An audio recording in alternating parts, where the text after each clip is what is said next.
It shouldn't really hurt. Like, you should feel like it's stretching stuff out, but you should feel like it's coming right between the shoulder blades down to just around where the bottom ribs are. It shouldn't feel painful, but you should know, like, if you get into it, what a restriction feels like and what a stiff muscle feels like. But if it feels painful, back out of it just a little bit.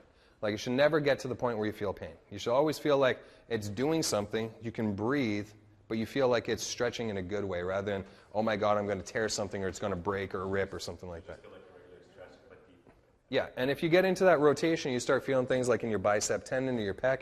Think about dropping your shoulder down and back or rotating your hand to get a different feel on it. So that way you don't drive through here and think like that's the limiting factor. You can just reposition and get away with it. So now we're going to start working on, question? Some of them, but I want to make sure you have value to come to the course rather than just going on YouTube for the free course. That's okay. I mean, the great thing is that when you go away from here, tomorrow you'll remember some of it. Monday, start using it. And that way you'll remember even more. And you'll have my email address, so if you're like, I can't remember this, what do I do? Email me. Like, I'm not going to just deny anyone access, or if you forget something, you're done. You know, email. I'm all right with it. So lay on your stomach. So now we're going to start working on active stabilization for the shoulders in T-spine extension. It's great to have that mobility, but now we've got to lock it in and be able to utilize it. So I want you to bring your arms up forward, and I want you to come up onto your elbows like you're watching Saturday morning cartoons laying on your stomach. Okay? So this is called a Sphinx pose. So pretty much because you look like the Sphinx over in Egypt and cat hands out there. So I want you to go palms down. Good. And from here, I want you to think pack your shoulders down tight as far as you can. So I want you to create tension in those lower traps and lats so that this area here is working to hold. A lot of people, when they get down into this one, the first place they're going to go is they're just going to pretty much hang off of tension with their shoulder blades up in their ears. Can't turn their head, can't do anything, can't look up, blah, blah, blah. We want them to pull back and down so they actually have contraction, so it's almost like they could look up and see the ceiling. If you can't see the ceiling, you're not up high enough. Can you see the ceiling? Yeah. Ish? Okay, I think raise your sternum up a little bit more. There you go. Now look up. If it's tight for a lot of people, you might have sternalis tightness on either side of your sternum. And a lot of people, if they spend their entire life in flexion, it'll probably be tight. So this alone is going to be an exercise, and you're going to feel it right below the shoulder blades holding tight. So from that spot, I want to make sure your butt's loose. I want to make sure your shoulders are low and to pull back. Down, down, down, down, down. Good. Nice long neck, nice long sternum. Just being here is going to be an effort. And we can get them to hang out here and breathe for a little while. But I want to make them suffer because I haven't seen them in 15 years. Fun times, right, Jay? Yeah.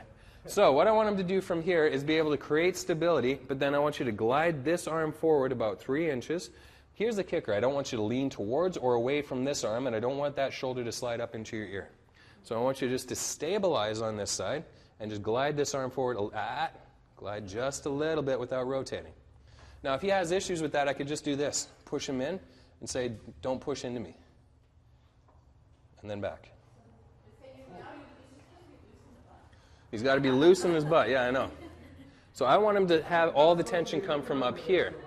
No, this is the highlight of his life. He's got an entire room full of women and a couple of guys staring at his butt, and this is what he lives for, right?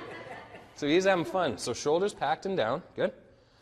And then I want you to maintain here and just slide a little bit. So you don't have to go much, but this is what's important right here. Hold that down. Relax. Relax. Okay. Well, of course, yeah, because he's going on an asymmetrical stance. But I want him to try to find as much stability up here as possible. For this, I mean, he could pretty much fly off the floor and go into a plank position. That butt's so tight. Now try on this side. So this side stays stable and this arm goes forward. It's not going. Let's try this. Lift up just a bit. Okay. So we'll just give him a little block. Make it easier for him to stabilize. So I don't want people to be failing when they're working out. I want them to find success. But I want to make it to the point of where it's just barely able to find success. And then they know what it feels like, and they're challenged by it, but they still have to work to achieve it. So if your shoulders are tight, packed, and down, I'll even guide him through it. I'll just slide that, and then back. If at first he's not able to turn his glutes off, I won't worry about it too much, because he's dying right now. But I want to make sure that he can get the movement. And then over time, as he gets that extension, as he gets the stability through it, and he gets the positioning for it, I'll start cueing him on his butt and tell him, relax through there, and I want you to get up through here. So pull down and tight. There. Now just glide. And there. And bring it back. Good. Breathe. Where's your tongue? Jab to the roof of my mouth. Okay. So push it down. Let's try that again. Get stable and tight through here. Good. Chest up. I want you to look up at the roof. If you can't look up, you're not up enough through here. Right there, and then back. Okay? All right, relax. Good. So that's a Sphinx pose. Now from there, we can also do a couple of different things as far as reactive drills go. Let's say I wanted to come in front of him and be able to get him working on just being able to move. So we're going to play a game of patty cake. So you got to look up. You got to make eye contact. Okay? So when I hold out a hand, I want you to give me a high five. Okay? So shoulders tighten back. I want you to mimic my shoulder position right now. Okay? So here you are, and here's where I want you to go. Watch. There, that's it. Good. Hold that and breathe. Tongue down. Give me 5. So he has to take that arm away and do something with it without dropping and driving. Okay? Give me 5. Good, but don't drop. Every time you drop down, I want you to go like this. Down, and then back up. So drop your sternum to the floor, and then come back up. So just give him a little bit of a stretch. So every rep when we do high five, drop, and then come back up. Okay? So this way he doesn't have to hold sustained pressure, but he can still work on it. Good, and relax. Feel good?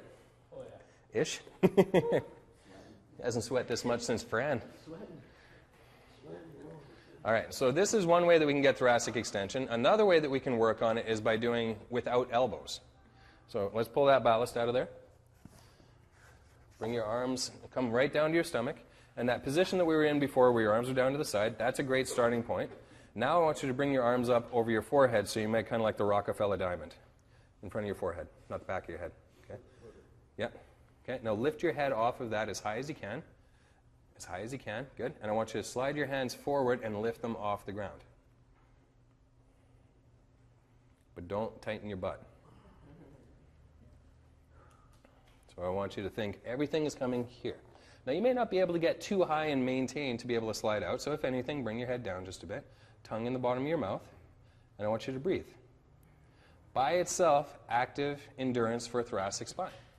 He's having to work at it. He's having to stabilize. Now I want you to pump that rock up to the ceiling and then back down, but don't touch your elbows or your hands to the ground, and then back up again. So I want you to do 5 of those and breathe every single time. Don't let anything touch the ground. It's the rock, Hala. He's got to work on it. And this is going to make you feel like you just got stoned with rocks, not with like BC specialist. One more. Good, done. Feel like you just got beat with a bag of rocks after doing something like that. Good. So try those 2 out. Sphinx pose, and then just hands gliding up and down. Just working on active extension through the thoracic spine. Yeah, buddy. Remember, if you can't do it on your own, use a ballast. Use something that can lift you up. But work on getting it as good as possible. It doesn't have to be perfect. It just has to be a challenge.